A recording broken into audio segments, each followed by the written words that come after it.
very pleased to have Krishnaswamy, who is a social activist involved in various kinds of activities in Bangalore.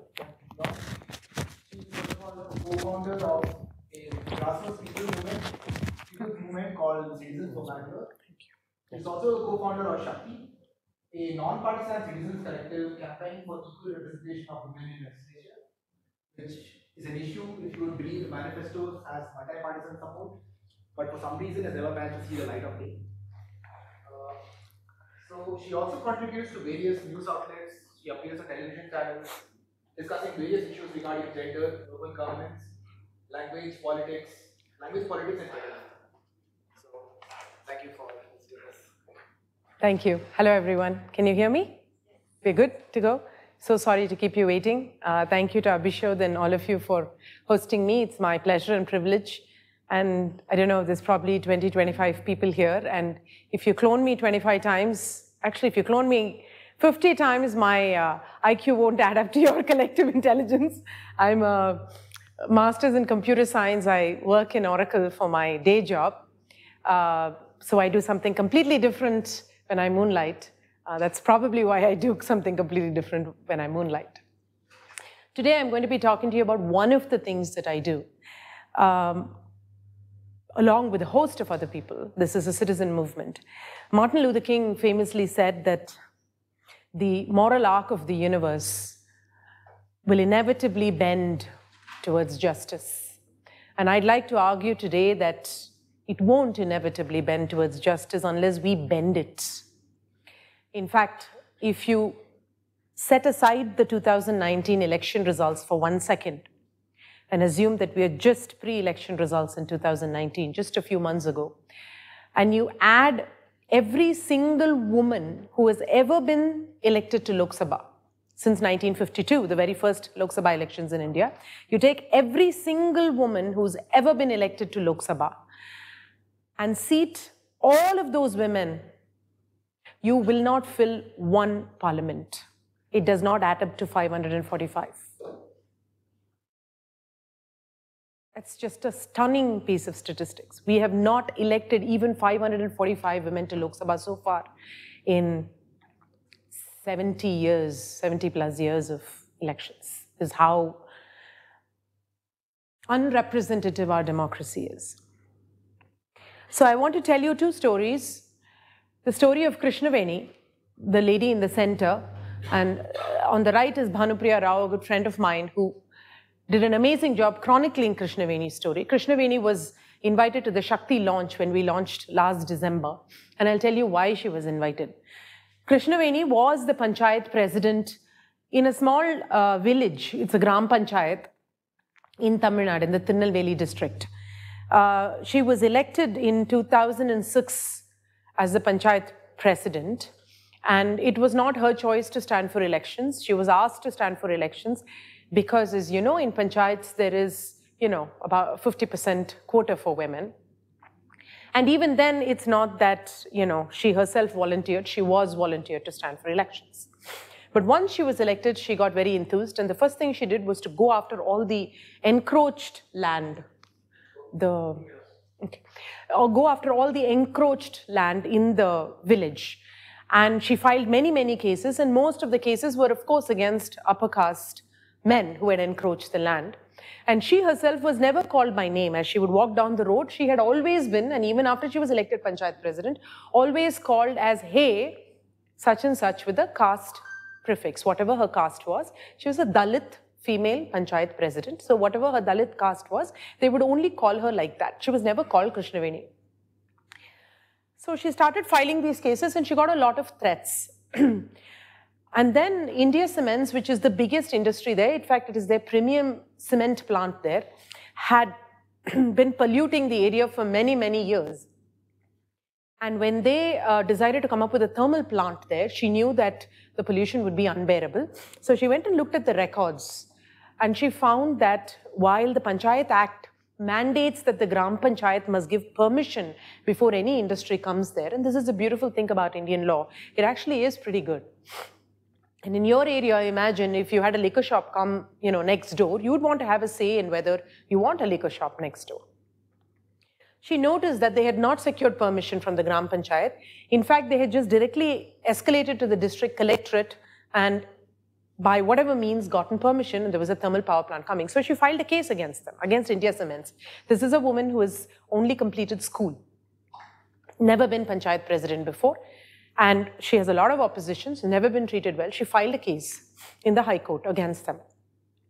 In the meanwhile, there were a lot of women and girls that were coming to her asking her to build toilets. The system would never sanction enough money to build toilets or for running water. So she didn't know what to do. At that time, somebody told her about CSR funding, and India Cements came forward, the same India Cements, to say, we'll fund the toilets if you find the land, provided you drop the cases against us. So, and she figured it's much more important to have the toilets than to go after India Cements, although it's pollution and they're exploiting the land, because these women have to defecate in the open, and as they defecate in the open, even in the night or early morning hours, the men in their motorcycles would flash the motorcycle light on the women. So she decided to strike a compromise, and she went ahead, withdrew the cases, got the CSR money, and the toilets have to be built on public land, which she has reclaimed. This is the one that has been encroached by all these upper castes. So when she finally went to the collectorate to secure the final permission, she has the funding, the check in hand to build it. 15 men with bats and lathis came, charged at her with sickles, hacked her in many places, cut off 2 fingers, cut off a ear, beat her, and left her to die on the floor in front of a temple and next to a library which she constructed for the village, and left. Of course, she was then, her husband heard about it, she was rushed to hospital, she's fine, she'd love to stand for re-election if she got another ticket. The reason for this long-winded story is to say there are heroes like this amongst us. Has any one of you heard of her? We don't hear of them. Another story, Madhu Anand, she is now a candidate with Swaraj India in Haryana. No party, Panchayat elections are partyless. This lady, on the other hand, she's a candidate with Swaraj India now in Panchkula in Haryana. Her daughter and Ruchika Girotra and the daughter of the local superintendent of police, all 3 went to the same convent school. In 1990, they were 14 years old. And the 2 girls were good at tennis. They were sent to the tennis coaching center, which was supervised, which was abetting the police station and supervised by the police. After the tennis coaching, Ruchika, the girl in question, was called inside. She went along with her friend, Madhu Anand's daughter, and she was molested by the SP of police, Mr. Rathod. And she couldn't bear it. She's a motherless child, so she told her friend's mother, Madhu Anand. She was 14 years old. Madhu Anand and her husband went to file an FIR in the police station. They refused to take the FIR. They harassed the victim's family. They got his own daughter studies in the same class, in the same convent as the girl he molested. They got this girl expelled from school. They got the girl's father expelled from his bank work on corruption charges. They got her elder brother arrested and tortured. The entire family had to change identity and flee Haryana and go to Sikkim and work as daily wage laborers. In the meanwhile, she's pursuing the case. They still chased them to Sikkim. When she was 17, she couldn't bear the torture anymore, and she committed suicide, this girl Ruchika. But Madhu Anand and her husband went ahead and fought the case. 26 years later, in 2000, meanwhile, the policeman was promoted to DGP. Multiple CMs and MLAs called and threatened them for life. I'm cutting a very long story short. 26 years later, in 2016, 400 court appearances later, justice was served. He was declared guilty. He was declared guilty of not only the molestation, but abetment of suicide. But his sentence had already been served. But he was stripped of his office, and that is where things are. And this she fought not for her daughter, for her daughter's friend. Again, heroes amongst us. This election right now in Haryana, you all must be receiving news about what is happening in Haryana, about Qatar, about BJP, about Congress, about who else is contesting. Imagine if she could represent this girl who's not even her daughter. Imagine what she could do for public good. right? Forget the party. So this is, you would think media would lap this up. And yet we don't even hear about these cases. And there must be millions of such people in India, including women. And I've given you 2 examples. You want to take a guess? Somebody in the US, a woman said this famously in 1995, a politician. Anybody wants to guess who might have said this? Hillary Clinton. And the reason she said this is this. This doesn't get covered. What gets covered looks like this. This is real headlines from the Lok Sabha 2019 elections from real newspapers and magazines. Whether the woman dances, what her hair looks like, what name she's been called, how many husbands, what does she wear. This is real commentary, and this is really how women make news in the media. These are victims. These are not the women doing the calling. So they make news for these reasons while they are contesting elections, and you completely forget about these. Now, year after year, day after day, if you see this, what is the impression of the average person? So first of all, I want to destroy some of the nexus around how the narrative gets built around abuse and the myth that it creates. The thing about this patriarchal narrative is the illogic in it. But we are so sold, we don't see, as scientists, as people who are, including myself, as a student of science, it's hard to break through the illogic. So the previous slide you showed was all about Lok Sabha candidates? Yes, these are women candidates, yes. Yeah. These are various news items, but various. There's Mayawati, there's Hema Malini, there's Smriti Irani, there is Priyanka Gandhi, there is so many, Atishi Marle, there is so many women candidates. Every single news item pertains to women. Women and from different parties, including the ruling party. They don't get spared. It doesn't matter what party they belong to and how powerful they are. So, okay, a bunch of scientists looking at data. The red, just look at the red for a second. When you see the data, the blue tells you the most common narrative that's peddled. And I'm going to show you how that's completely illogical. Only 711 of the sum total of 8,000 odd running were women. So the narrative goes, women are not interested in politics. Oh, only 8.9% of candidates were women. That's because there's not enough women to give tickets to. Oh, 78 of 711 women won. That's because they're not very winnable. And even 78 won because they've been hand-picked for safe seats. 41% of female MPs are dynasts. Women must be more dynastic than men. And even women are criminals and corrupt. So why should I elect women at all? So we're going to talk to you about what this data actually means and why this narrative is insidious. The fact is that the BJP advertises in their own website that they have 3 crore women members. These are just examples. I don't have every party there, but you could easily get it for other parties. The CPIM, for example, the Communist Party, advertises that they have 1 crore women members. To become a party member, I don't know if any of you have ever walked into a political party office. It is the most dreary, boring job on the planet. When you become a party member as an ordinary woman or man without any power, you're not some MLA or MP or somebody's son or daughter. These 3 crore and 1 crore people are not anybody's sons and daughters. They're ordinary women that walked in and signed a membership form. You're responsible to clean the party office, including the floor, the tables and chairs. You're responsible for tea. You're responsible to maintain the books. You're responsible to file things. You're responsible to dust things. You're responsible to show up. You're a warm body in a campaign. A group of people walk, you're supposed to add to the number.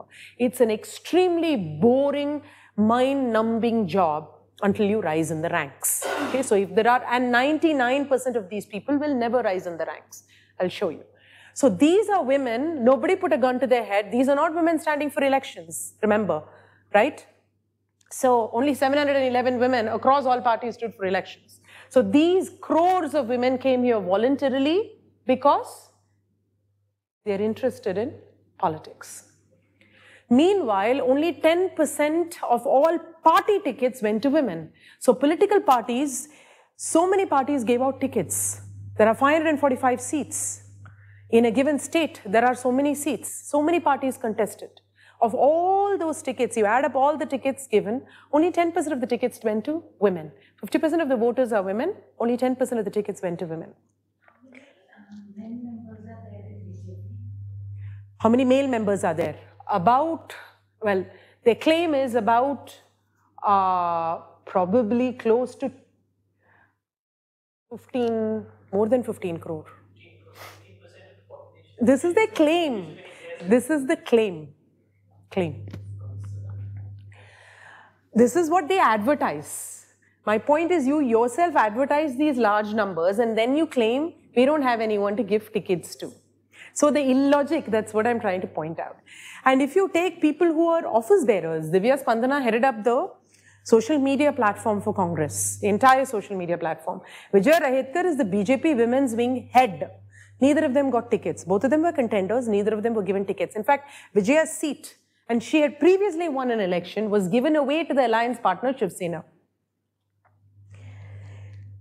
So the real narrative needs to be not that only 8.8% of candidates are female, the real narrative needs to be that the 92% of candidates are male, that the political party men's glut for power far exceeds the notion of a representative democracy. There isn't a female deficit. There is a male glut. So you got to stop focusing on why somebody is grabbing beyond their reasonable share of power. It's not someone else doesn't exist. They exist. So then if you show that, then the comment is, well, maybe they're there, but they're not willing to stand for elections or not available as leaders. Okay, so here's some statistics. Karnataka currently has 96,000 gram panchayats. 50% of them are women by quota. Similarly, Tamil Nadu, this is just 2 states, has 25,000 right now panchayat heads that are women. Okay, and sum total in the 2.5 decades, there are 277,000, 2.5 decades of panchayat elections, are 277,000 urban and rural women. So it's not, and even if 1% of this, there's 1 crore elected women panchayat heads. 1 crore elected women panchayat heads in 2.5 decades. 1% of it comes to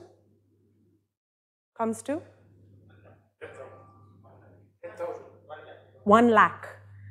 A lakh of women have not stood for election since the history of India. Not even a tenth of that have stood for elections because you won't give them tickets. So then comes the question, okay, we don't give them tickets, why don't they stand as independents? Only 222 stood as independents. Whereas 10 times the number of men stood as independents. More than 10 times the number of men stood as independents. So here's the deal, here is the math. Since the first election, only 0.49% of independents win. Independents have nearly no chance, negative chance of victory. It's as close to 0 as it gets. Anyone with half a brain won't stand as an independent. If men did this, it would be saluted as superior math. I often like to say that if men menstruate, it will become a superpower. It's like that. When there is a 0.49% of chance, why do you want to stand? But men do and women don't. And that becomes a penalty. It's not. It's actually a good thing because you want to get a party ticket. There's no point in standing as an independent. So then comes, when you prove that, then comes the further illogic. Okay, so but then so only 78 of 711 won. No, that's because, you know, we handpicked them for safe seats. That's why they're able to win. Well, here's data just from this election. I could go on about every election. In Odisha, as you know, Naveen Patnaik did a revolutionary thing this time. He gave 33% of all tickets to women. In West Bengal, Mamata Banerjee gave 41% of all tickets to women. Well, 12 out of the 17 of her tickets won. Guess that percentage? It comes to about 70%. 70% rate of victory is just outstanding, fall off the seat outstanding. If BJP had won 70% of the 545 seats, they'd win more than 350 seats. But they only won 303, that too with alliances. So this far exceeds that rate. The BJP themselves in Gujarat, every woman they stood won. YCP in Andhra Pradesh, every woman they stood won. Talk about safe seats. The woman who won in Chennai South, and it's not just one woman, but just as an example, last 2 times it went to the opposition party. So there isn't a pattern like that. In fact, I would say, then why does Rahul Gandhi run 2 seats? Why does Mr. Modi, why did he run 2 seats last time? Why did Mr. Vajpayee run? Indira, everybody, even the prime ministers aren't sure of one safe seat. When that is the case, you cannot possibly come up with 1/3 safe seats in your entire state. Such things don't exist. So this entire theory that you're handpicked for safe seats is total bunkum. It's just an excuse used to deny women tickets. In fact, if you look at this is from the Election Commission of India website. I've truncated this because there isn't enough space, but I've put all the relevant columns. This is every single election since till 2014. 2019, they haven't updated. I've put the percentage here. Every year, you pick any row that you like, okay? This is male number of winning percent. How many men did you field? Male candidates. And what is the percentage of victory? Any row you pick, any row, you will see that the female winnability is higher than the male winnability. Any row. So you want to tell me that there isn't a pattern? Well, this is the pattern. You want to tell me these are very small numbers? I'm telling you, yeah, these are very small numbers, but that's not because then women are not interested. That's because you refuse to give them tickets. And in this current Lok Sabha, this was the win rate of men versus women. And yet, the popular myth is that women are not winnable. 3 days back, Mr. Devendra Fadnavis, the CM of Maharashtra, was interviewed by Rahul Kanwal, and he asked him, are you going to be fielding a lot of women? He said, we'll definitely field women if they're winnable, as opposed to you will field men even if they are not winnable. So this kind of narrative reinforces bias and furthers bias. It's a very dangerous thing to do because it's mathematically incorrect. Voters love to vote women. Parties don't want to field women. That is a different problem. So, and then there is data that says more women MPs are dynastic. So this is the strange thing, you see. All of these people are elected even in this election. And you have to, they are never counted as dynasts, but they're all dynasts. And this is just an example. You could take this from any party. What I'm trying to say is that when women are not part of finance committees, candidate selection committees, campaign selection committees, they're not promoted in the party hierarchy. They don't fill the party decision-making positions. These 5 are the most important positions in any party. They decide all the hiring decisions, who gets what position, how much money, all of that is decided by these positions. And you'd be hard-pressed to find even 10% of women in these positions. If you look at the selection committee now, campaign committee announced for the current set of elections in Maharashtra, Haryana and Jharkhand by any of the parties, you'll find 1 or 2 women among 10 maximum. So they wield very little influence over who actually runs, who's actually the candidate, right? So when you don't have influence and somebody else is furthering a candidate who may be a woman, then the benefit accrues to them, the person who is furthering the nepotistic candidate. The candidate is not the one that's, choosing that. So it cannot be her cross to bear because the benefits accrue to the men making these decisions. Then, of course, comes the next thing, which is, oh, but women are also corrupt and criminal, and, do they really have the capacity to govern? I'll go through the slide and ask you to disregard it. There is actual data, UN study across 25 years in 4,100 assembly constituencies and the ADR affidavits that show you that, economic growth is better, GDP is better, criminal charges are lower, corruption is lower amongst women. But I'm going to ask you to disregard this data because the fact is, other than the Prime Minister, every single person in this photo has had criminal and or corruption charges against them in a court of law. This is fact, not just, everyone has had at some point or the other. But the point is, it doesn't stop us from electing them. So when you ask a question like this, what you're basically doing is saying, I'm going to impose a higher standard of morality on women. They need to be less corrupt. It's okay if men are corrupt, I'll elect them. They need not to be criminal. It's okay. They need to show me that they can govern. It doesn't matter what the men do. Because look around you in Bangalore, how great the governance is. So the point is that, and I love this picture because it kind of captures the sense of looking at things through a biased lens. But the point is this, we have a right to govern because we're in a representative democracy. When you're 50% of the population, you have to be representative in all areas, including science, including schools, including businesses, including politics, including the right to make decisions. That's the basic fundamental premise of a representative democracy. I don't need to have particular capability to stand for election. That decision will be made by the voter, whether to elect me or not. You don't get to decide whether I'm allowed to stand for election based on certain qualities, which is exactly what is happening with political parties today. There are proverbs in many Indian languages that go, even if the gods were to give you a boon, the priest won't sort of part with the boon. This is like that. Political parties are kind of rogue entities that have absolutely no regulation in terms of anything. The party is the via media to an electoral democracy. But if the party themselves hoards tickets, doesn't democratically distribute tickets, doesn't make its funding transparent, then you have no idea how can you expect democratic outcomes from an organization that is itself inherently anti-democratic. And this is true for any party, it's not specific to any particular party. So if you take away anything from this sort of the first part of the presentation, you have to take away that the right to govern is constitutional. And for whatever reason, whether it is because of parties, whether it's because of historical reasons, that people are not given the opportunity to even stand for elections. It is even when the data shows, they don't have to be more electable, but you know what? That's what the data shows. The real benefit, why should I have women in parliament? Well, because it's a representative democracy. But one other thing to keep in mind is this.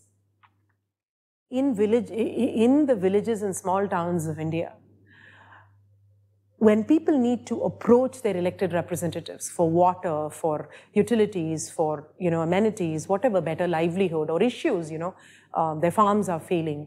The fact is that the women in these villages and small towns have a very difficult time approaching male elected representatives. We know this is the culture of the country. It is not only because the women are held back, they're anyway not allowed to approach strange men. Where is the question of approaching a man in authority? The other half of the problem is that the men don't take them seriously. That is why in many, many villages, Mahila Gram Sabhas are mandated. Because this is odd, these things happen only in India. Town hall happens in every democracy. But in India, they find that Gram Sabhas, when the women come to participate, whatever issues, grievances they air, the panchayat doesn't want to consider it, if it's a male panchayat. Right? So many times they have a Mahila Gram Sabha so that the female members of the panchayat can listen to the female members of the electorate, which is half the electorate almost. Because the women don't open up and the men don't listen. So the whole purpose of electoral democracy is that you elect people to represent you. If I can't come to you with my problems, either because of cultural reasons or because I'm not comfortable expressing, you won't listen to me, then what's the point in having elected representatives that don't represent 50% of the population? So one most compelling reason is that you will hear issues that are completely different. It's like you've put a lens in front of your how to govern India. The issues that might come out might be completely different if you had 50% women in the parliament. Issues from whom? Issues from the electorate. And therefore the debates in parliament. Why would a woman spend 3 hours fetching water? Would anyone in this room do it? I wouldn't do it. I would rebel if 3 hours of every day of my life went to fetch water. It's a problem you would solve like that. But it's not your problem. And that's the reason the US, CDC doesn't research on malaria, because it's not their problem. It's the same reason why we don't want to solve the water problem, because the men don't fetch water. So this is the reason Shakti exists. It's a citizen movement. If there is one slide that, that sort of is our driving motivation, it's this. Our electoral democracy has systemic flaws in it. I already talked about political parties. You have a vicious cycle with, I like to call it the manliament, not the parliament. Because, for instance, recently, when the GST was passed in 17 or 18, you had, on the first go, 16% tax levied on sanitary napkins. One of the highest tax slabs. This is decided by, so the election results were of the 2014 Lok Sabha, which had, 11% women in parliament. 90% of the people who voted for 16% GST tax have never had a period in their life, and they decided that the tax on sanitary napkins what they should be. They passed the Surrogacy Act. They can never have a baby themselves. They don't have a woman's body. How did they get to decide these things without equal representation from the... I don't know if you read about Aristotle. He had many wives. Aristotle, in all his wisdom, and he said some amazing things for his time, right? Decided that women have fewer teeth than men. Just decided this. And he said it. And it's in many of his books. He had many wives. Never bothered to ask one of them to open the mouth and count the number of teeth. Like that. The Triple Talaq bill, right or wrong, is a different matter. The fact is not a single Muslim woman voted on it. In many countries, you have an ombudsman. In India, you have a toothless National Women's Commission. What this ombudsman does is it looks at various government departments, political parties, and say, are you being fair and balanced in a representative democracy? So for example, if a party were to give out tickets, the ombudsman will take care. The Election Commission could do that, but they are either toothless or they don't exercise that power. The media, we already talked about what the headlines look like. Campaign finance is out of control, you know that. So we have some very, very, very serious sort of seminal issues that make this whole electoral system fairly unfair. It's very difficult for anybody, not just women, new parties, independent candidates. You're a good candidate with a genuinely committed to public good. There's no chance in hell you're going to get elected. So we created Shakti as a citizen movement. Anybody can join. Any of you can join. We have other scientists. Abhishek himself is a part of Shakti. It's a non-partisan platform. We work with all political parties because they are our key stakeholder, but we're not part of any political party, left, right, or center. We realize we have a single line goal to increase the number of women MLAs and MPs, achieve a critical mass of representation. I don't need to tell a group of scientists the importance of critical mass, right? You cannot accomplish with 10% women in parliament. You need a critical mass. You cannot accomplish anything without a critical mass. So we don't have an established organization, we're not registered, we don't have a bank account, we don't have a building, we don't have people with official positions, nothing. I'm a volunteer, everybody in Shakti is a volunteer. If you can spend an hour a month, do so. If you can spend an hour a week, do so, right? We get together and run campaigns towards elections. That's the goal. The thinking is that in a democracy, citizens are the fifth pillar. We only talk about, in civics you study about the three pillars, right? The judiciary, the legislature, and the executive. And then as you grow up, you study that the media is the fourth pillar. But then nobody talks about the fifth pillar. In any advanced democracy in Europe or the US, the citizenry as a group have a very, very strong role in the functioning, effective functioning of a democracy. Because the number of elected people is too small in any country to do everything. So unless citizens take charge of their own community and do things, the democracy won't function. In India, somehow, we are very good at voting. There's a huge, high percentage of voters, but we vote and go back to sleep after that. For 5 years, we sleep. We hope they do their thing. Don't keep them accountable. And as you can see, it's not working very well for us.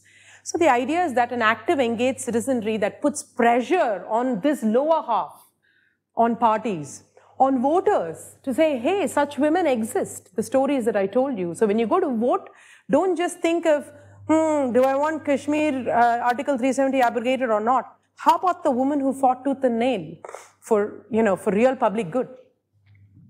And specifically look at women candidates, because it's going to take all of us to make an equal society. And we also work with MPs to make sure that the reservation bill is tabled. Shakti per se doesn't have an opinion on whether we must have reservation or not. We don't have an opinion on it. And yet we push for reservation because we see that as a means to an end, as a pressure point. What we really want is a threshold representation of women. If we can get that by parties simply giving 50% of the tickets to women, nothing like it. Because the voters can choose whoever they want. It's the best case scenario. But they haven't done that in 70 years. Right now, they're giving 8% tickets to women. 2014, they gave 8%. 2009, they gave 8%. 2004, they gave 8%. They're not going anywhere in a hurry. So even as we pressure them to do this, even as we, try to open voters' eyes, and support the women candidates. We also want to press for this. Our hope is that they'd rather do this than this, but we want to pressure them to do all of the above, because continuing in a democracy where 90% of the people making laws and policies for India are male is an unviable situation. It's a very lopsided, skewed way of managing a country. So these are the campaigns we've run. I'll talk to you a little bit about the campaigns so you get a sense of what do citizens do in Shakti.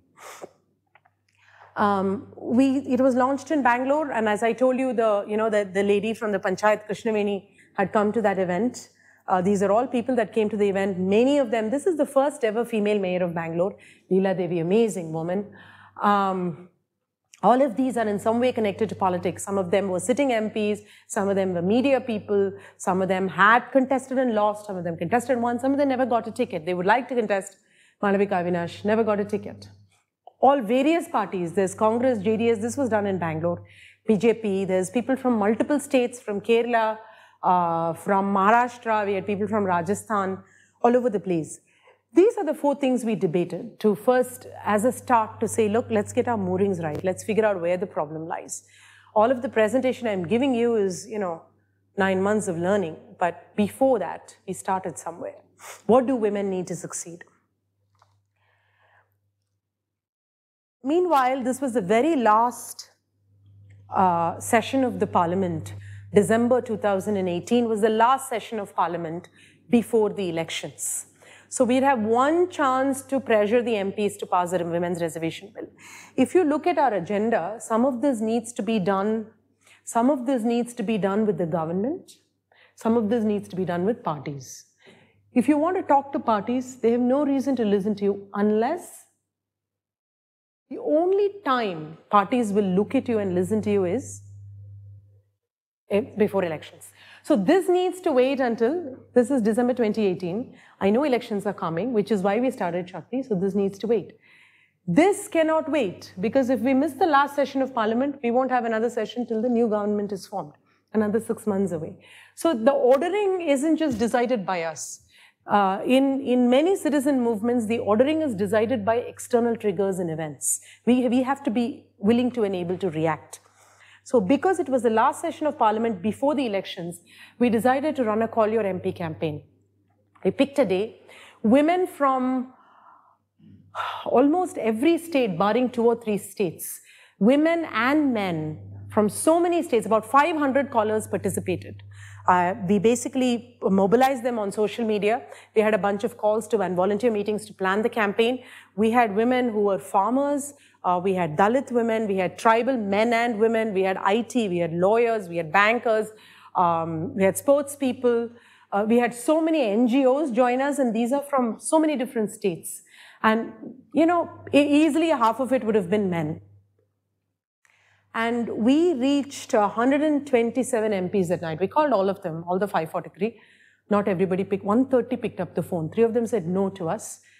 127 MPs from 23 parties in 21 states said yes to the women's reservation bill. They said they would raise it in parliament. They actually did raise it in parliament, but they were never given a chance to debate the bill. They were, the speaker told them that this is not on the agenda. In fact, there was a ruckus in parliament. They were thrown out. I don't know if you remember all this, but in December 2018, the day after this, for a following whole week, so many MPs raised it in parliament. A whole bunch of them got thrown out. Who was the speaker? Was it not Sumitra Mahajan. And the BJP has had in their manifesto for the past 3 manifestos, including now, to pass the women's reservation bill. I like to call manifestos write-only documents because you write them and no one reads them afterwards. Yeah. Is there a legislation drafted? Is there a draft version of this? There was, and then, it passed in the Rajya Sabha, and the Lok Sabha, if you recall, there was a ruckus and they tore the bill. This was long ago during, this was 10 years ago. And now the question is, has that legislation lapsed or not? We don't know. But the angle that it hasn't, that's technically it cannot, correct. But the point is that Shakti or a citizens movement is neither, we are not policy experts. We are not responsible for drafting the legislation. What we are taking responsibility for is to pressure our MPs whose core job it is to draft policy. Damn it, that is your core job. So what you need to do is to say, put together an expert committee to draft the legislation. That's what we're asking you. And then what comes, comes. The whole point is that because you have MPs representing various states, various communities, you're supposed to have Dalit MPs, OBC MPs, Muslim MPs, Christian MPs. They will all get together and say, hey, you know what? Should the reservation have reservation within it or not? But this is exactly the debate that should happen in Parliament. It's not for me to decide. That's the whole point of having a representative electoral democracy, right? So this is why I like to call it a manliament. Now we are stuck with asking the very men who don't want to give tickets to women to pass the legislation so women can get tickets. Women can get seats. It's a chicken and egg problem.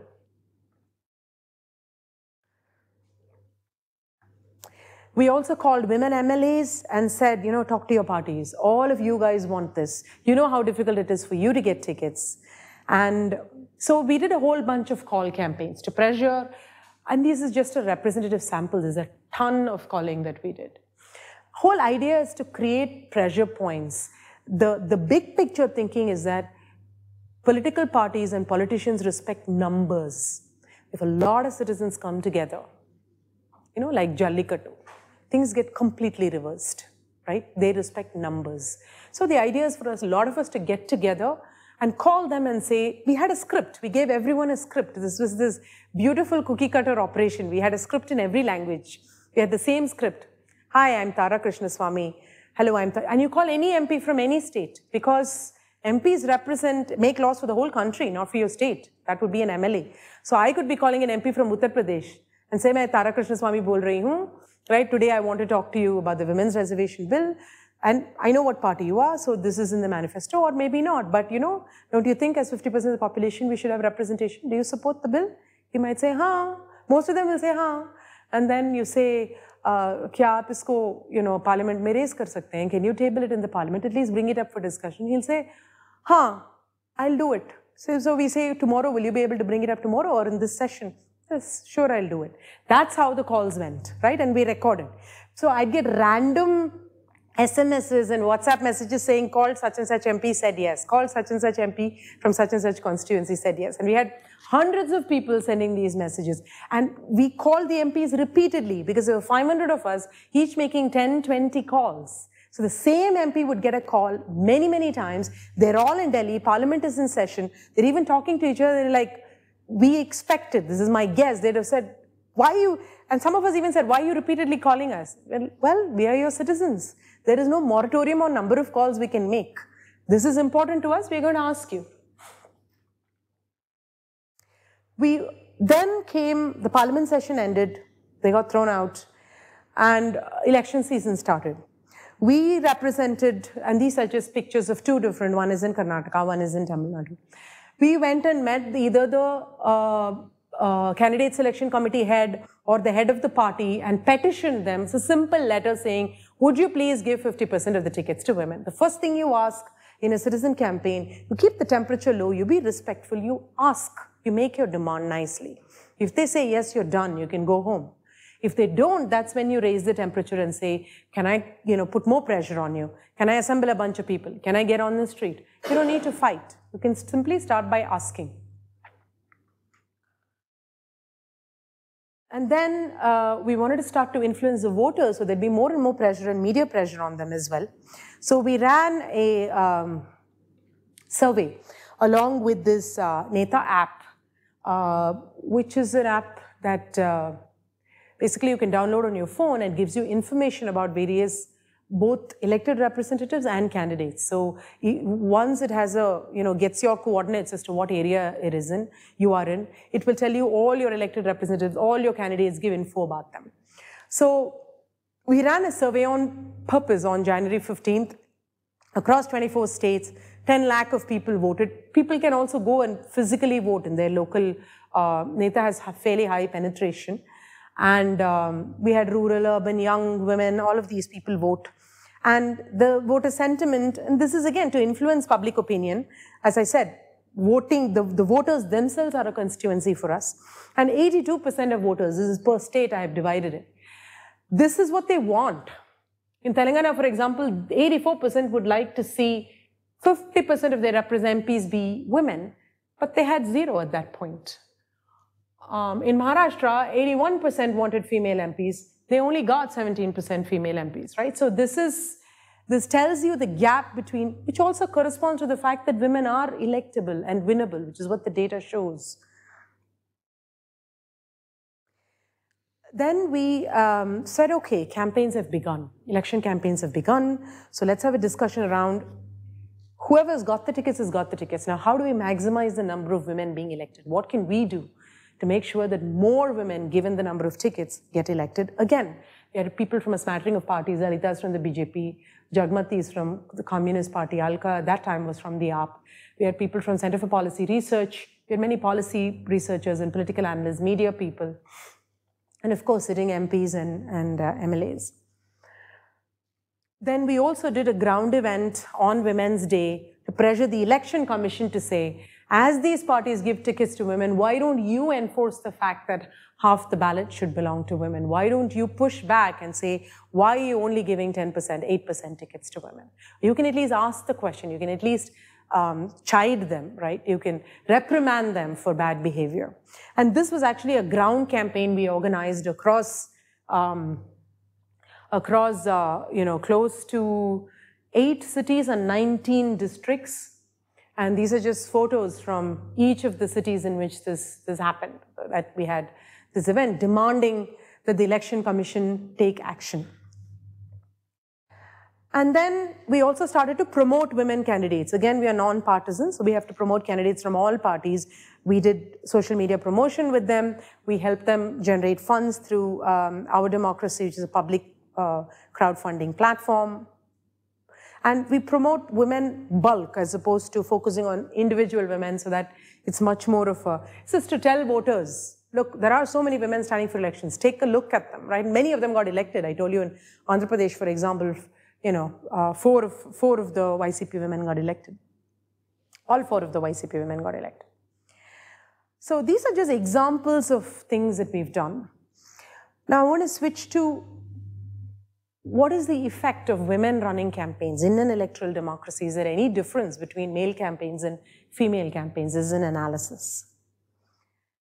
This is purely pictorial. This is PC Mohan, our own MP from here in Bangalore. This is a campaign meeting. Take a look. This is Charubala, Tamil Nadu. Take a look. What's the difference you see in 2 pictures? One half is women. This is Sunita Dugal's campaign meeting. Sir, Harsimrat Kaur's SAD, Punjab, campaign meeting, Bhatinda. You see a distinct difference in women's campaigns. Just like I said, the biggest benefit of having women representatives is that 50% of the electorate finds them approachable. You are going to come to the conclusion as we walk through this, the effect of having women run for office. Look at the number of women that show up, that are willing to participate in the political process. Now look at Shiv Sena, Shrikant Shinde, and let me tell you, Shiv Sena is one of those parties with a lot of women actually, a lot of women that come out and participate. And yet, look at the stage here. Look at the stage for Navneet Rana. Look at, that's just an amazing picture, isn't it? How often do you see this? A stage full of women, she's actually having a dialogue, the audience is so much women, and this is a political campaign. This is almost like a miraculous picture. This is one of the most female-friendly, and females love him, politician. And look at the campaign picture. And look at this roadshow. This is a roadshow. It's called a roadshow, right? The different kinds of campaign events that happen. This is a roadshow. Look at the roadshow for Charubala. Look at the crowd near the vehicle. Look at the crowd near the vehicle. He's very accessible to women. And yet, look at her roadshow. This is Mahua Moitra.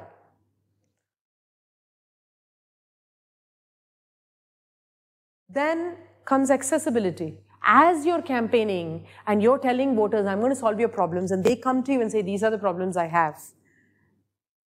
Now think about this happening. Think about this. Look at the physical distance between the voters and the candidate.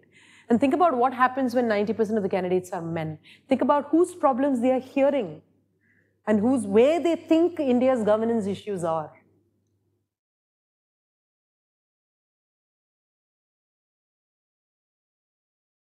These are all winners, by the way, all of these. I deliberately chose winning pictures across states, north, south, east, west, and across parties. Now, quiz question for you. In a campaign, you need people, lots of volunteers, you need money, right? What do you think is the single most important thing in running a successful campaign? What is the single most valuable thing in a campaign? Is it money, or is it people, or is it something else?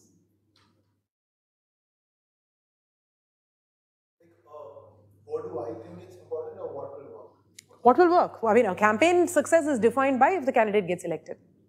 Therefore, for every candidate and every campaign, you only have so many variables.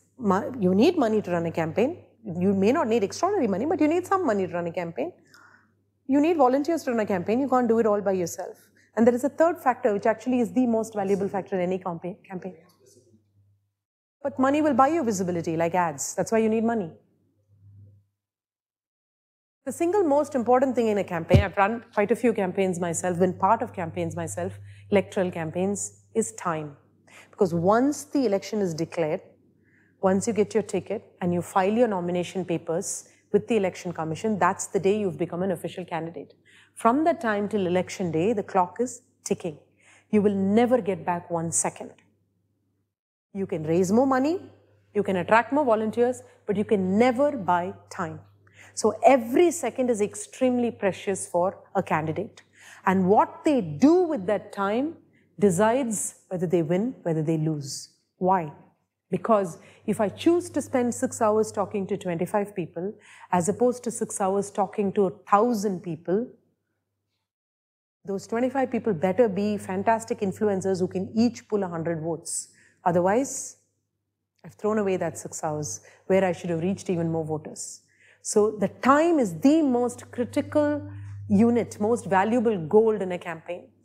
So now, April 11th is elections in Andhra Pradesh. April 3rd, 1 week before. It's not only time is gold, this is the goldest of golden period in a campaign because it's the final week. You want to make your maximum push towards as many voters as possible, especially those that are likely to vote for you or on the fence, the ones that you can convert. There will always be voters who are sold on a different party. No point going to them. There are voters that are sold on your party. You will get those votes. And then there's the huge gulf in the middle. That's the one you want to attract. Okay, so every minute of that final week is crucial to determining whether you win or lose. Look at where Chinta Anuradha, a YCP candidate, chooses to spend her time. These are all things she did in the final week. Look at the amount of time she spent with women. Look at what Harsimrat Kaur is doing in the final week. 2 days before polling day. This is her campaign.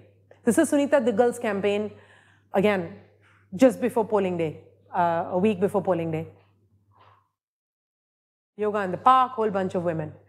So what we learn from women's campaigns is that you end up having many more women in campaign teams and decision making, deciding who to put on stage, what group contingent of voters to meet, those decisions. That is the reason they approach more women as well. Therefore, the outreach to women's networks is greater, which means you need to have a lot of women volunteers because you probably have no women's networks and NGOs that you know, but I do. I'm sure she does and you do, right? So by running women, forget about winning, you just get a lot more of that 50% that hitherto is not engaged into the political process, which is a fundamental of how a democracy runs. So now I go, I'm sorry, it's a very heavy presentation, but now I go into the final. This, by the way, I specifically put together for you all because I figured you'll have the intellectual capacity to absorb so much in one go. Usually this is split into multiple presentations. I don't give all of this in one go. I do only one piece of the other. You have more than the attention of salespeople, So really, if I step back and say, what did Shakti, what did the group of us that came together, and it's a varied group, we're just volunteers, there's no name. So what? What did Shakti accomplish? The two things that I can definitely say, we can't take credit that there are 78 women in Lok Sabha. There's so much that went on. But the fact is, there was unprecedented amount of buzz about women's representation in the last Lok Sabha elections, much more so than ever before, and other people tell us that. This is not only due to us, there are a lot of things that happened, but this is also what we wanted, to make women's representation front and center of elections. The second is, we spoke to these parties, we put pressures, we called them. That's not the only reason they did this, but that also added its little one drop in the big bucket that pushed it over the edge, that said they did give a lot of tickets to women, which is huge progress from before. But of course, there's still a lot remaining to be done. So what we did after the new government formed was, again, for one last time with the new government, not one last time, for now I mean, to ask for the women's reservation bill. We gathered a lot of people, and again we did a calls to first we wrote a letter. As I said, the first thing you do is to ask to Ravi Shankar Prasad, the law minister, saying, please table the bill. And then we started to call them. I'm just giving you a sampling of the social media pressure on Ravi Shankar Prasad we applied. This is just 2 or 3 of the posters. We do a lot of stuff. Right? We do a lot of stuff like this in all languages. And then we had a lot of people endorse the bill, from Rakesh Sharma, the first Indian in space, to Nisha Agarwal, who used to run the World Bank.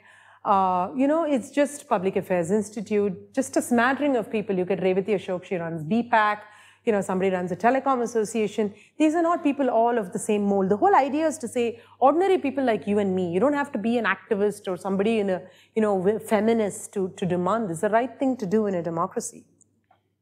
We had transgenders join hand, we had business women, we had, war widows association. There's no connection to this. That's the whole idea, is to say, the country wants it. He is one of India's biggest businessmen, also very quiet, but one of the biggest businesses, Cyrus Goodsir from Mumbai. So many, many people cast their support behind this, and all of these people actually. And, this is just a poster I made to show you how we recruit people. Look at this is an actual shot of the parliament. The green is the space taken by women. The green is the space taken by women, and the red is the space taken by men in the parliament. It's just a visual way of showing just how sparse one matrix is, and just how. We also did an actual ground campaign in Chennai as a dialogue to say, if BJP is in power, the opposition has to raise this. This is the culmination of the campaign. Write a letter to the law minister, and then you do a ground event, get a lot of wide endorsement, and then you do a ground event. And at the end of this ground event, we had DMK raise it in Parliament, and we had every opposition party from Jammu and Kashmir to Odisha to Bihar. This is the beauty. When one set of MPs raise it, other set of allied MPs will also lend their voice to it. Some of this actually works. It doesn't go all the way, but it actually works. So many people lent their voice to it. Of course, it was not tabled, as you know. Instead, we had other things that got passed. So, oh shoot, this is the most important thing and it didn't render well. Well, this one actually says, this is the end. I'm actually saying that, I'm going to read the quote from here because this quote is for you.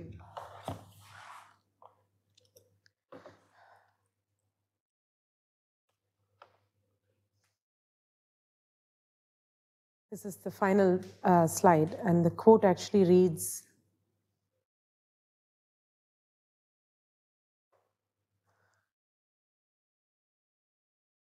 and I want you to guess who said this. There is, however, a somber point in the social outlook of Americans. There is, however, a somber point in the social outlook of Americans. Their sense of equality and human dignity is mainly limited to men of white skins. Do you know who said this? There is a somber point in the social outlook of Americans. Their sense of equality and human dignity is mainly limited to men of white skins. He's a scientist. He said it in 1948. That's my second clue. You better get it. I just chose the most obvious quote. And the reason I chose the most obvious scientist is because, unfortunately, you can't see it on screen. If you could, there's a nice graphic around it. There is, however, a somber point in the social outlook of Americans. And if you replace that with Indians, their sense of equality and human dignity is mainly limited to men. Just leave out the white skins. This is to say that being a scientist doesn't excuse you from looking the other way when democracy fails. This is my appeal to your conscience. Thank you so much. Huh? Einstein. In Princeton, he did a Princeton University lecture in 1948 when he said this. I mean, he also, because he has personally had much more connection to inequality than many others, being from the Jewish faith. So, thank you. Any questions or comments?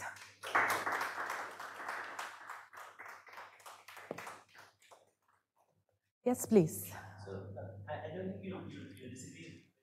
The political system has tremendous other kinds of inequality and lack of representation in terms of religious minorities. Absolutely. Have, hardly any Muslims in parliament. Yeah. Yes.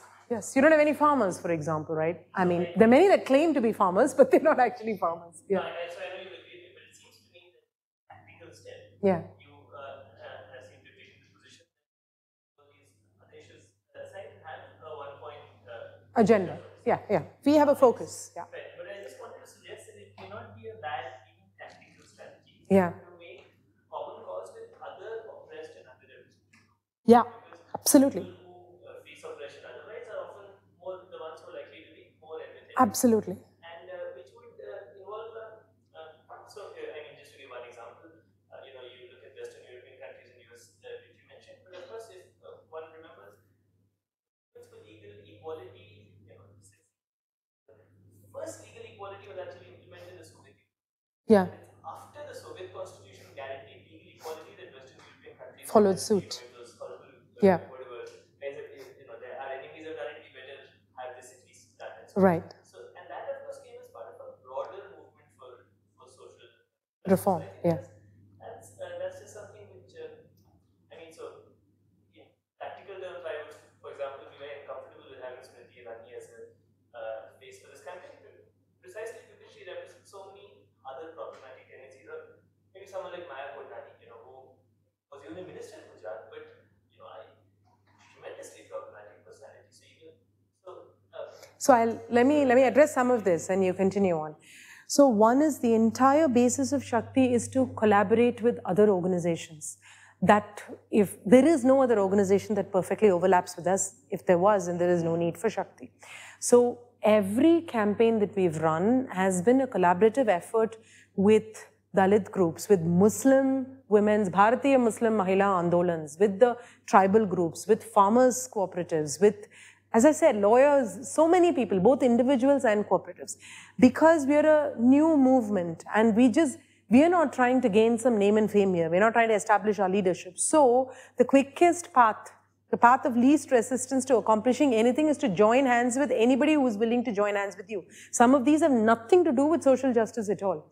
As I said, some of them are lawyers groups, lawyers collectives, or they are bankers collectives. What have they got to do with social justice? They're just willing to align on the cause. So when you have a Bharatiya Muslim Mahila Andolan, they're talking about Muslim women's rights. This is just one sliver. Or Dalit groups, Dalit Christian groups, farmer groups, Dalit farmer groups, right? Adivasis. There are so many such groups, and some of them are just nothing to do with oppressed people at all. As I said, bankers, IT groups, right? Companies allied with, entire companies did call campaigns with us. Because the head of the company, which has 200 employees, is so inclined to believe in this cause. The company does nothing to do, it's a profit-making venture, right? So, absolutely, the only way we can move forward is by allying with people who have a common cause. And Citizens for Bengaluru, the other hat I wear, we take exactly the same approach. We are never going to politically see eye to eye with any other group, even with our own husbands and wives, as a matter of fact, right? If you're able to align politically with anybody 100%, that's probably just yourself, or you yourself are conflicted. Many of the times we ourselves are conflicted, right? So, to your other point of whether Smriti Irani or any given person needs to be a face of the campaign, in the US, this derives inspiration from what is called the Emily's List. Emily's List has existed for many decades in the US. Emily's List is aligned only with the Democratic Party, and their only goal is to get more women in the Democratic Party elected into senates, into Congress, into whatever. And the reason they can afford to do that, because there are only two parties. So you can pick, okay, you're guaranteed to have X amount of vote for one and Y amount of vote for the other. In India, in a multi-party system, let us say, for argument's sake, that we choose to align with the Congress. You cannot further the women's agenda by aligning with the Congress. In fact, Congress gives a less % of tickets to women than the BJP. I mean, this is mind-blowing to most people. The biggest resistance we faced as Shakti is the left wing, which is entirely built on equality, telling us, how can you get right, how can you allow right-wing women to be elected? How can you support right-wing? So, for a second, think about that statement. Are you telling me women don't have a choice of ideology? And if I did support only the communists, I wouldn't get a single man elected, leave alone a woman. So the point is, in a multi-party democracy, you cannot choose a priori who is going to be the party that you align with or the woman. I not only have Smriti Irani's face, I also have Jagmati Sangwan's face. I also have this, you know, what I'm saying is that we are non-partisan. So we are promoting women, we are not promoting Pragya Thakur. I'm not saying vote for any particular woman. I'm only saying look at women candidates. We need to have 50% representation of women in parliament. Yes, you'd get good, bad and ugly. And you've been living with good, bad and ugly men for 70 years and you'll continue to live up with them. You continue to live with them. The point is, you don't get to recycle stale men by putting a different standard on women. So it doesn't matter who the face is. It does matter that 50% are female faces. It's up to the voters to decide which face is appealing. It's not for us to decide that. And we can never further the women's agenda if we ourselves put a filter and say, such women are allowed in and such other women are not allowed in.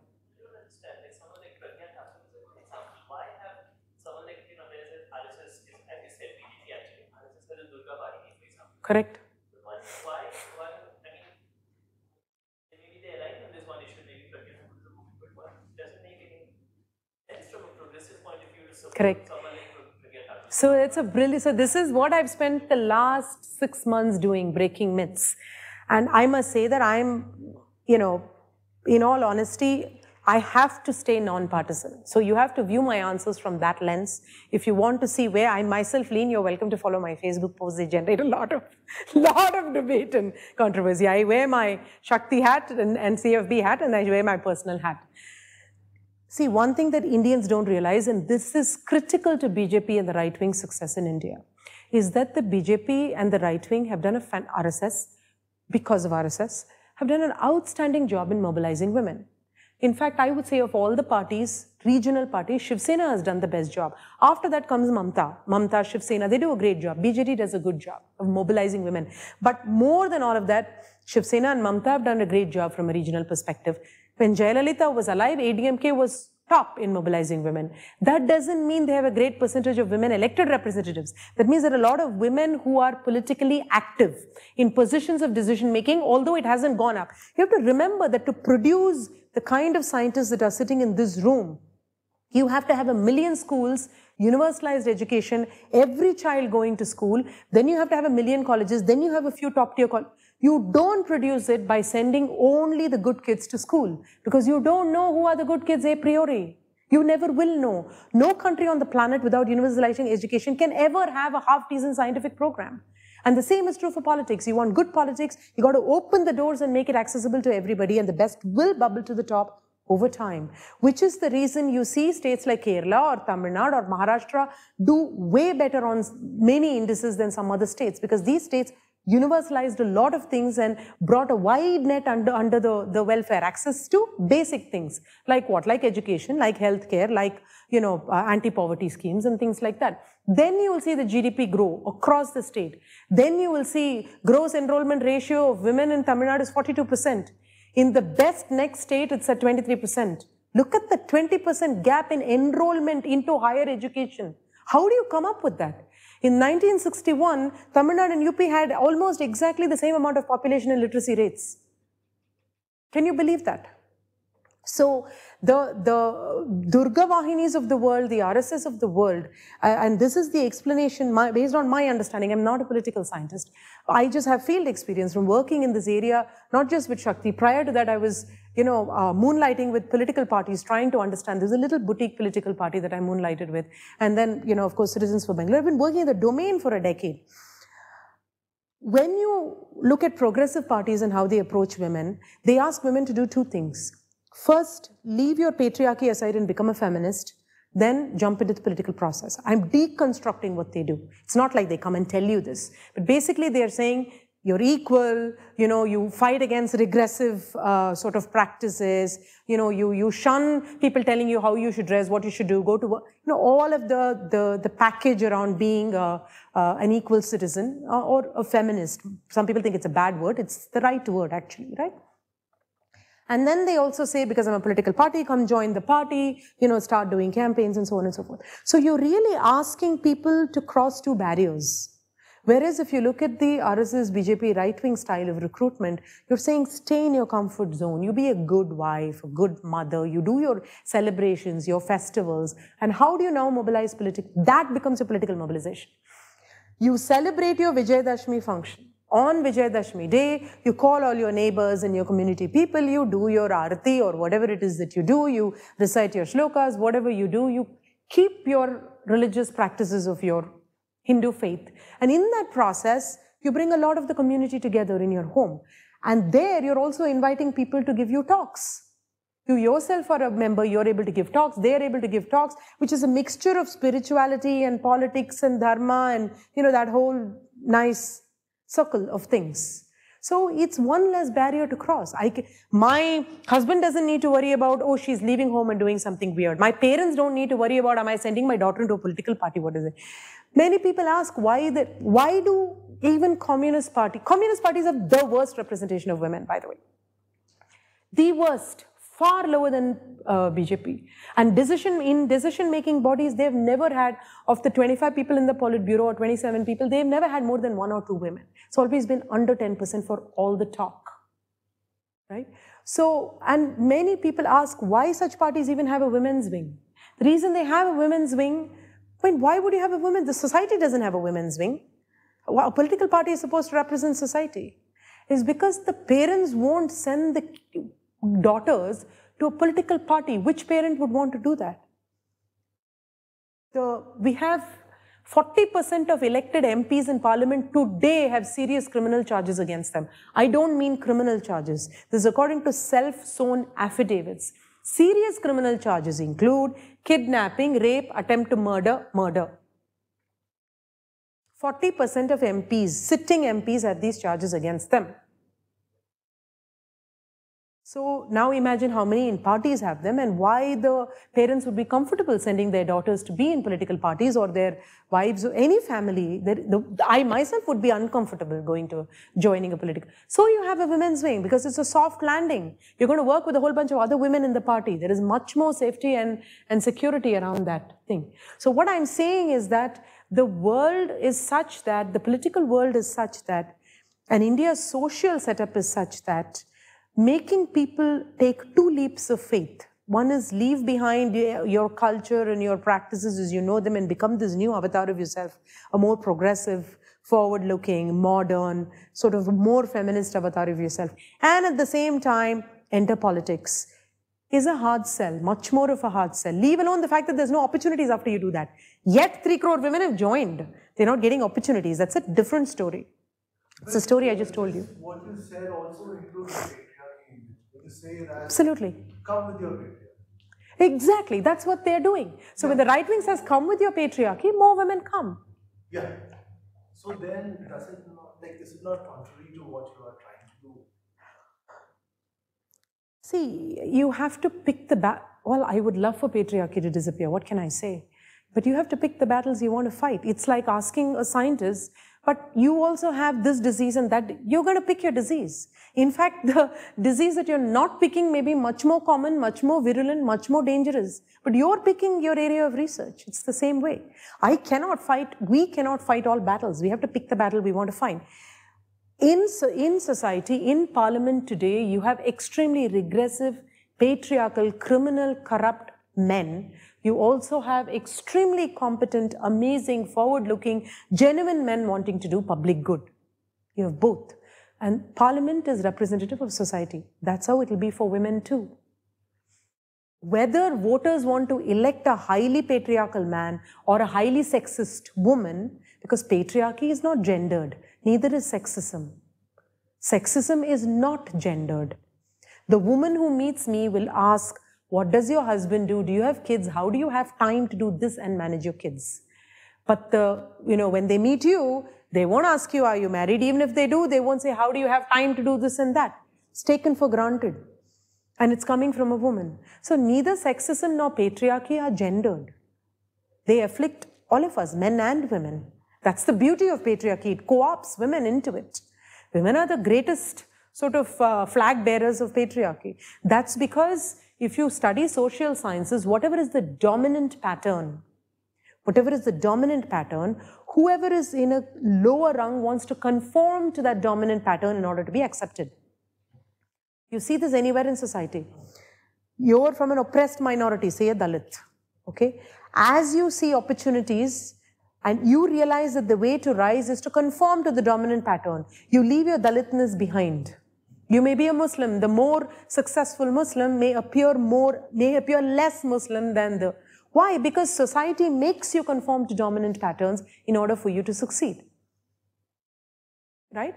So, that's what happens with patriarchy too. Women conform to it too. But it is not my call to say only such women should be. Then it is my call to say only such men should be given tickets. But again I ask, every time you ask these questions of women, please ask yourselves why you apply greater moral standards, greater competence standards, greater different standards to men than women. If you do, there's a word for it. This one recent piece of news that you have commented on is Priyanka Chaturvedi's jumping ship to Shiv Sena. Because at that point, there were many people jumping many ships, and that was seen as a natural, pragmatic. Now, 15 NCP people, another 10 Congress people jumped to the BJP in Maharashtra. Haryana, there's been a spate of moves. Madhya Pradesh, there's a spate of moves. Rajasthan, there's a spate of moves, even without elections. Jharkhand, there's a spate of moves. None of you knows it. But Priyanka Chaturvedi jumping from Congress to Shiv Sena, they made such a fuss because this woman of all people switched parties. In fact, in Karnataka, we have this whole drama with the new government only because these men decided to get elected and within a couple of months just completely decided that they no longer want this party. What a betrayal of voters. And yet, when Priyanka Chaturvedi, a spokesperson, switched, what a drama there was. She wasn't elected. She didn't take a ticket, nothing, and she switched for different reasons. So even before all of that. No matter what it is, right or wrong is not the point. The point is we very easily, very quickly hold women to very different standards than we hold men. That's a dangerous thing to do because it furthers status quo, basically. That is the illogic I'm trying to point out. When it comes to women, why do you say, can she govern? You think the men are governing? Look at Bangalore, man. Come on. Nobody who lives in Bangalore can actually, with a straight face say this. I have a very serious problem with your argument. Is that why you're arguing this? Like, one is that all of us have multiple levels of identity. Correct. And this argument will hold that the gender identity is very strong for a very large section of the society. And it is sadly not. It's probably in the rules more. Like, I might, if I am a Muslim, I might do something for someone just for Muslim reasons. But that might not happen for women reasons. So I can't go and ask a woman to vote for a woman candidate because she's a woman candidate. But why should only women vote for women candidates? You want women to vote for men, no? It does not happen even at that level. Forget asking a man to vote for a woman candidate. So I'm saying that the importance of the identity aspect with this gender is very low. That is one.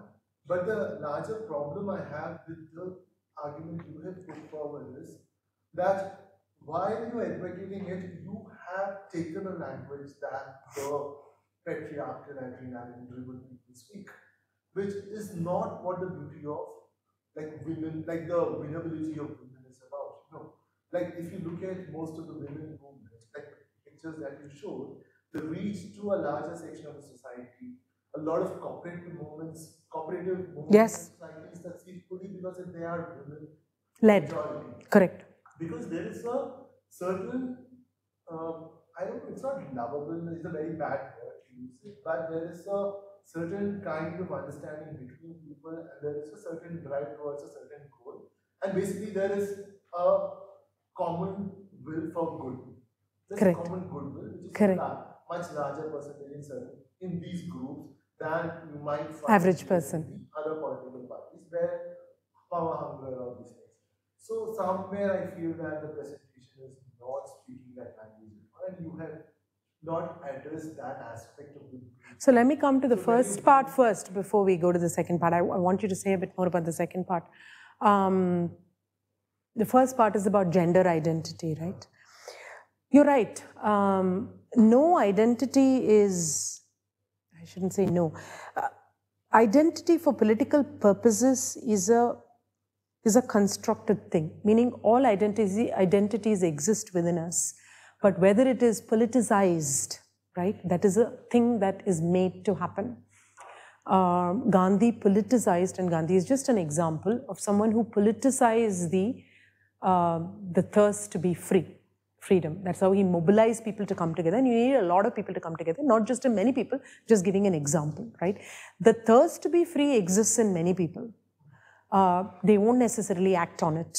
They certainly won't act on it in unison. They certainly may not go far enough to protest about it or give their money. They did all of this stuff. That is an example of politicization of an idea or an identity or an ideal, right? The same is true, with various efforts to mobilize the Dalit identity. That said, Dalits don't vote en bloc, simply don't. Muslims don't vote en bloc at all. There are old Delhi Muslim-dominated areas where the BJP has won, and then there are areas that vote, MIM or something else. In Uttar Pradesh, many of the pro-Muslim parties got wiped out in the recent elections. So, whether an identity, and you're absolutely right that the gender identity is not politicized even to the extent that Dalit or the Muslim identity is in India, and that is because no one has politicized it. It is not born politicized. Everybody doesn't say, I'm going to vote only a certain way. People don't say, I'm Marathi, I'll only vote for a Marathi party. There is no such thing. Maharashtra, this time, the BJP is standing more seats than Shiv Sena, and if Mr. Amit Shah is to be believed, and he's very accurate at predicting their results, they are very likely to win very more seats than their own native, all Marathi Shiv Sena party, right? So, are the Marathis voting by the Marathi identity? Not even when they have a choice of a Marathi party, right? They are voting for by all accounts, a non-Marathi party, a national party. So the point is that whether people vote along a single axis depends on the politicization of that issue. Depends on what you politicize. How is the campaign in Maharashtra happening now? It's happening based on three things, and Amit Shah has already said it. One, it is based on Kashmir. No connection to the Maharashtra state elections. No state issues, not about agrarian distress, it's not about farmer suicides, it's not about joblessness, it's not about lack of water, nothing. They are going to campaign on three things. They have been campaigning on three things. One is Kashmir, other is triple talaq, and the third is the NRC. Okay? Why? Because they are politicizing along those lines. They are choosing to do, it's a choice that a political party makes. Huh? Religious lines, all three are community. Absolutely. But the point is that people are not voting necessarily. Muslims are not all voting against the party. Very communalistic. They are not voting against the party. Not. If you, it's not they may be. You look at the election results and analyze it. We've looked at constituencies that are Muslim dominated and a majority of the vote has gone to the BJP. Look at the recent last Delhi. It's a great example, or UP, because there are entire constituencies for Delhi MCT elections, corporation elections, there are entire wards that are totally Muslim in Old Delhi area. Similarly, look at UP constituencies.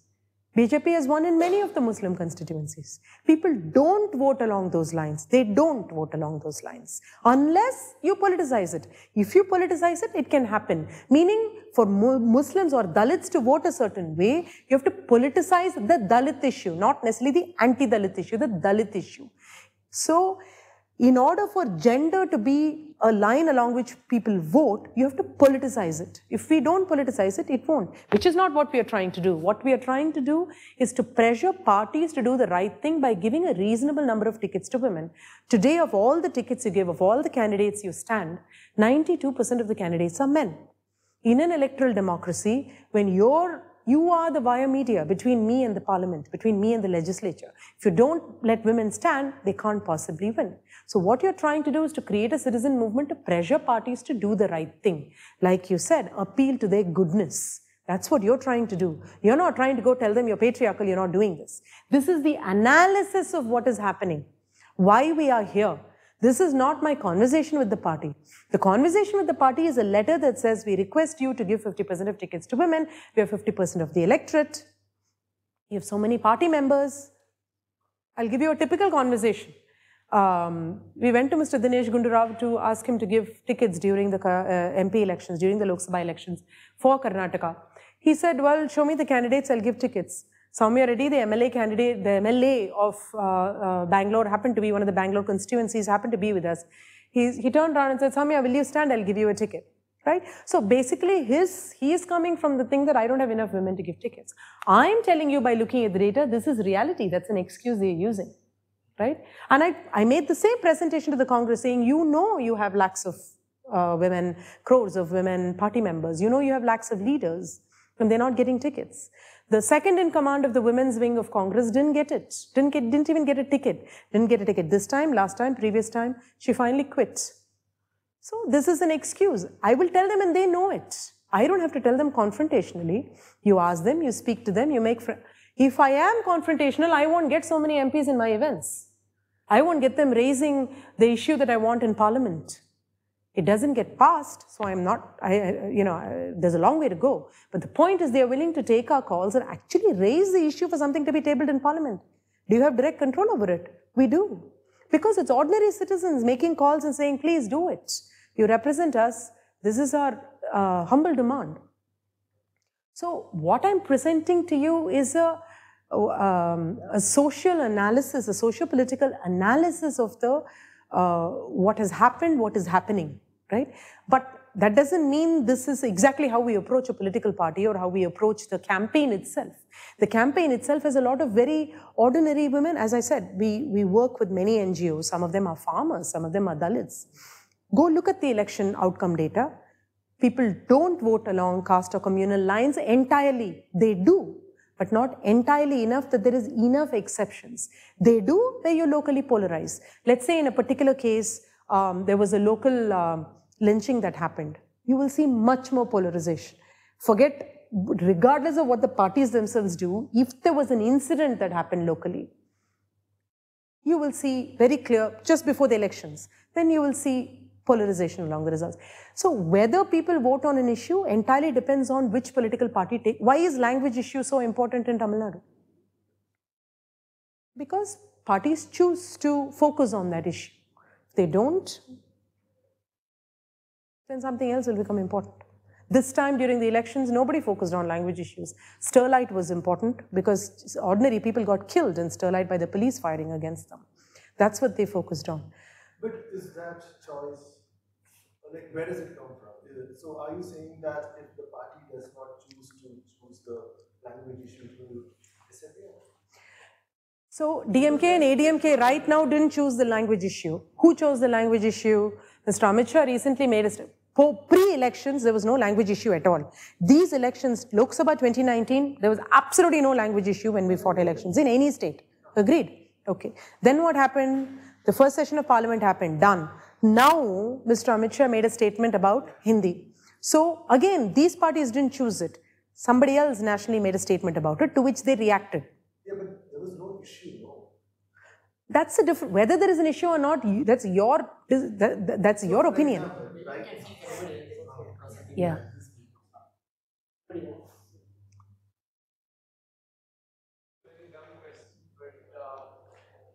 So you just said that political parties don't give tickets to women, but you also showed that women who stand for elections do win. Yeah. The higher probability. So I'm pretty sure political parties are aware of it. Absolutely, they are aware of the data. They are way better at data than you and me. Yes. And so their main aim is, after all, winning. Yes. So do you say that patriarchy and ego trumps their agenda of winning? Yes, but that's because you're missing another variable in the equation. The equation you frame doesn't tally. There is one thing missing, which is accumulation of power. That winning only matters if I get the power, no. By that token, look at the protests happening within BJP in Maharashtra now. Why are they happening? Because a whole bunch of men who wanted tickets didn't get it. They were even sitting MLAs. They've been winning. They're very winnable. But the BJP has chosen to give tickets to some other set of people. Same is true for Congress or NCP or anybody. These are called rebel candidates. Why do they rebel? Because they feel they're eligible. In fact, they've been winning. They have the capability to win, but they don't get tickets.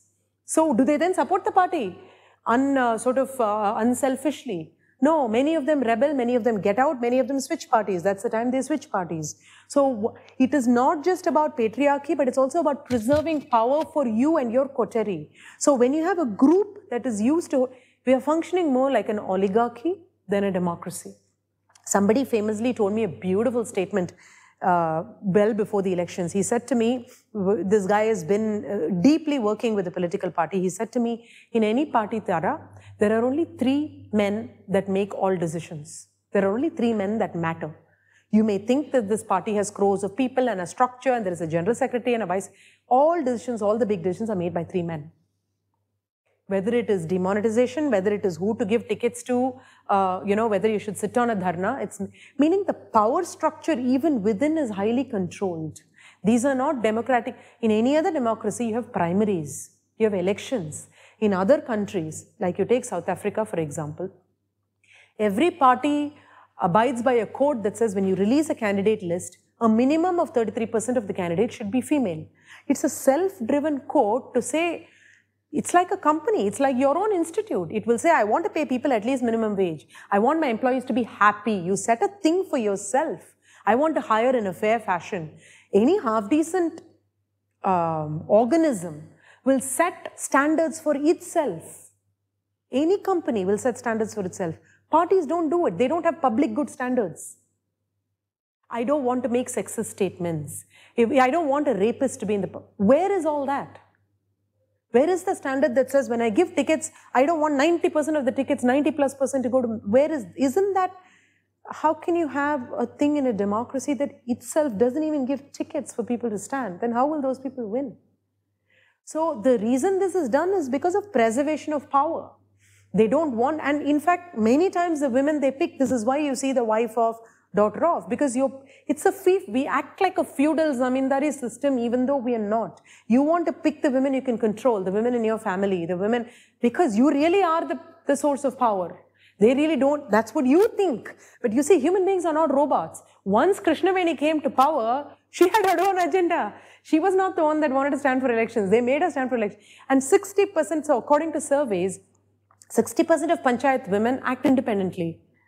But 80% of panchayat women are asked to stand for elections by the male members of this family. They don't come forward. They only stand because there's a quota. But once you come in, your parents might force you to study something, but once you study it, many people become good at it. They become interested in it. That's human nature. It's like that. Once you gain power, you don't want to let go of it. So, I won't name the journalist. He's a very famous journalist in India, one of the senior most journalists in India. He covered the original women's reservation bill passage in Rajya Sabha and Lok Sabha. It passed in Rajya Sabha, huge celebrations all over. Then when it came to the Lok Sabha, this is the story. When we say a bill is tabled in Parliament, there is no bill, there is no physical paper. It is never actually tabled. Okay, we have this image that something will be put on a table. A bill, there is no bill and it is never tabled.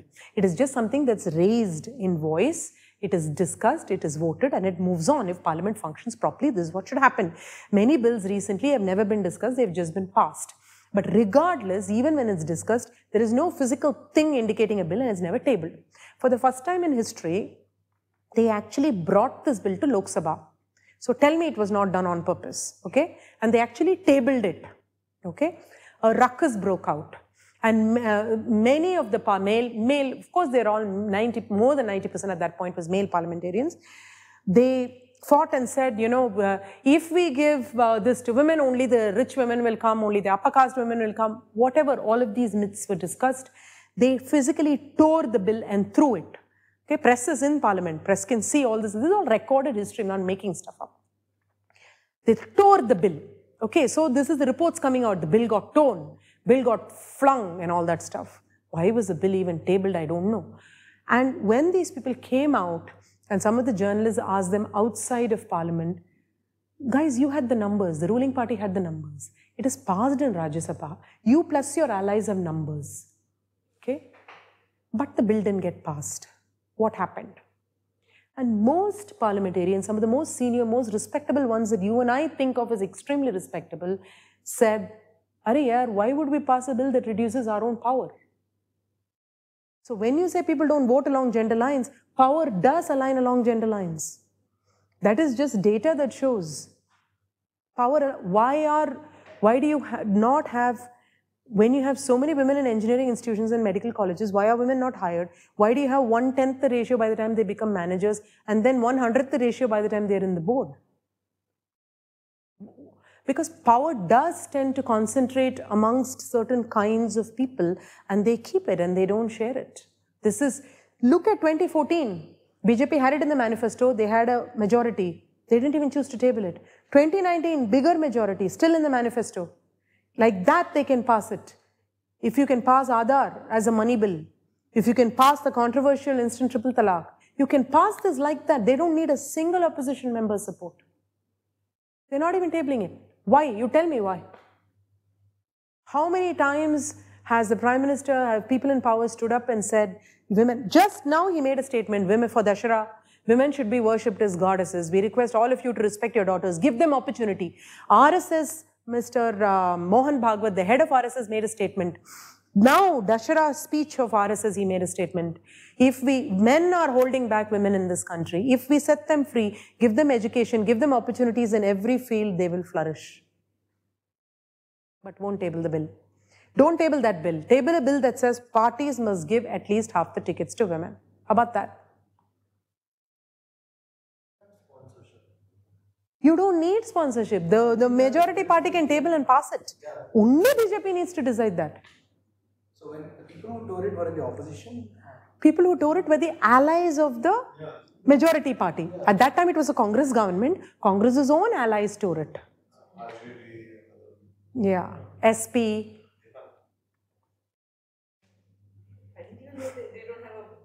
They don't. Yeah.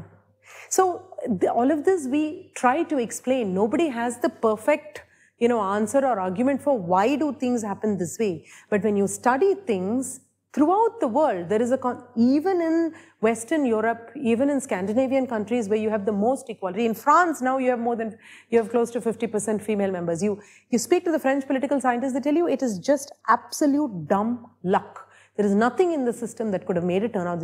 It so happened that the opposition party fielded a lot of women. It so happened that they won. Otherwise, it wouldn't have happened. The same is true for our 78 women in parliament.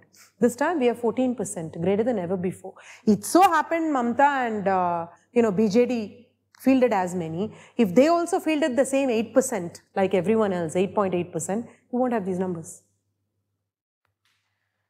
So how do you explain worldwide in democracies, in advanced democracies that are committed to representation and equality, where you have equality of education, everywhere you have a pay gap, everywhere for the same qualification you have a pay gap, but their pay gaps are less than ours, but still represent, India is one of the worst. In political representation, India is one of the worst. It's worse than Pakistan, which has reservation for women. It's worse than Nepal, which has reservation. It's worse than Bangladesh. It is worse than most of the Middle Eastern countries. How do you explain it? One last question.